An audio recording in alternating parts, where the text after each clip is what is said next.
12वां question देखिए, नीचे दिए गए आंकड़ों से जल के आयतन प्रत्यास्थता गुणांक की गणना कीजिए। प्रारंभिक आयतन 100.0 लीटर, दाब में वृद्धि 100 एटीएम, अंतिम आयतन 100.5 लीटर। नियत दाब पर जल तथा वायु के आयतन प्रत्यास्थता गुणांकों की तुलना कीजिए। सरल शब्दों में समझाइए कि यह अनुपात इतना अधिक क्यों है। इस क्वेश्चन के अंदर जो वैल्यूज हमें दे रखी है एक बार उसको देख लेंगे आप लोग। हमें इस क्वेश्चन में प्रारंभिक आयतन दे रखा है। जो प्रारंभिक आयतन है जल का वो बता रखा है 100 लीटर। अंतिम जो आयतन है वो बता रखा है 100.5 लीटर। 100.5 लीटर बता रखा है। यहां से आप देखेंगे कि जो दाब में वृद्धि है, दाब में परिवर्तन है, दाब में वृद्धि या दाब में जो परिवर्तन है वो हमें क्वेश्चन में दे रखा है 100 एटीएम। तो डेल्टा पी है वो है 100 एटीएम। इन्हें हम कन्वर्ट कर लेते हैं स्टैंडर्ड मात्रकों में। तो जो प्रारंभिक आयतन है V वो हमें दे रखा है 100 गुणा 10⁻³ मीटर। हमें इसको हम मीटर क्यूब में कन्वर्ट कर लेंगे तो ये हमारे पास में मीटर क्यूब आ गया।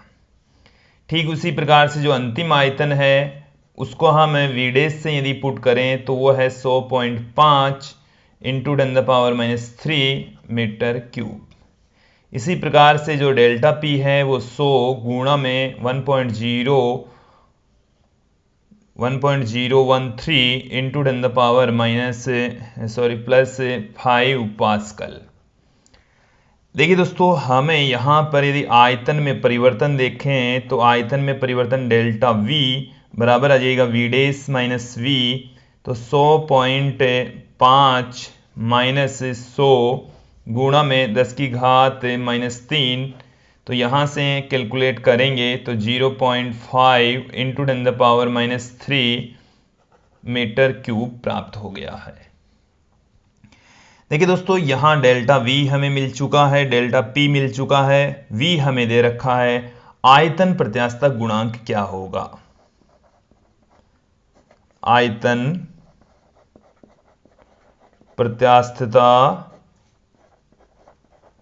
गुणांक, आयतन प्रत्यास्थता गुणांक बीटा बराबर होता है delta P upon delta V upon V। तो यहां से V ऊपर चला गया तो डेल्टा P इंटू में V अपॉन डेल्टा V। तो यहां से बीटा बराबर देखिए दोस्तों क्या निकल कर आ रहा है। डेल्टा P की जो वैल्यू है वो है 100 गुणा में 1.013 इंटू 10⁻5। V का जो प्रारंभिक मान है वो हमें दे रखा है 100 गुणा 10⁻³ अपॉन डेल्टा V का मान भी देख लीजिए 0.5 इंटू 10⁻³ 10⁻³ से 10⁻³ कैंसिल हो गया। 100 इंटू 100 10⁻⁴ यहाँ से निकल गई और 10⁻5 यहाँ पर पड़ी है, ये हमारे पास में रह गया। यहाँ से मैं पॉइंट हटाऊंगा तो 10.13 अपॉन 5 इंटू 10⁻, देखिए 10⁻5 और 4 हो गई 10⁻9, ये आ गया पास्कल में। तो जब इसको हम कैलकुलेट कर लें तो बीटा का जो मान है वो हमें मिलेगा, 2 बार में चला गया फिर 0, 2 बार में चला गया 6 गुणा 10⁻9 पास्कल। तो ये तो आ गया है दोस्तों जल का आयतन प्रत्यास्थता गुणांक। अब यदि हम बात करें वायु के लिए तो जो वायु का आयतन प्रत्यास्थता गुणांक है वो कितना होता है? आयतन प्रत्यास्थता गुणांक, वायु का जो आयतन प्रत्यास्थता गुणांक है उसको यदि मैं बीटा डैश से पुट कर दूं तो दोस्तों वो होता है 1 एटीएम के इक्वल, अर्थात 1 गुणा 10⁵ पास्कल होता है। अब यदि हम यहां पर इन दोनों का रेशियो फाइंड आउट करें तो रेशियो क्या मिलेगा। तो देखिए दोस्तों, जो ये तो है जल का, तो जल का आयतन प्रत्यास्थता गुणांक बट्टे में वायु का आयतन प्रत्यास्थता गुणांक, तो 2.026 गुणा 10 की घात 9 बट्टे में हमारे पास में 1 गुणा 10 की घात 5। तो यहां से जो रेशियो है वो है 2.026 गुणा 10 की घात 4।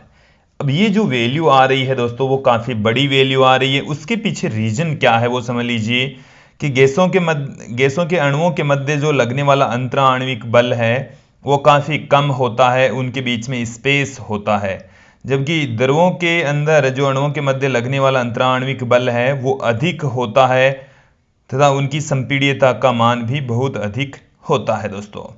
तो इसका जो रीजन है वो देख लीजिए क्या है कि गैसों के अणुओं के मध्य, गैस के अणुओं के मध्य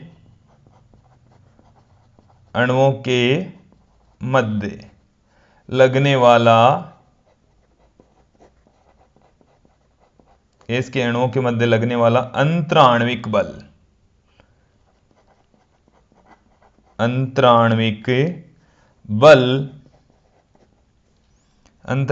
बल द्रवों की तुलना में अधिक होता है, द्रवों की तुलना में कम होता है, द्रवों की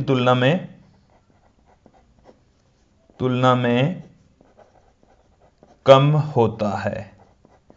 और इसी वजह से गैसों का जो गैस हमने ली है उसका आयतन प्रत्यास्थता गुणांक द्रव के आयतन प्रत्यास्थता गुणांक के तुलना में कम होगा दोस्तों।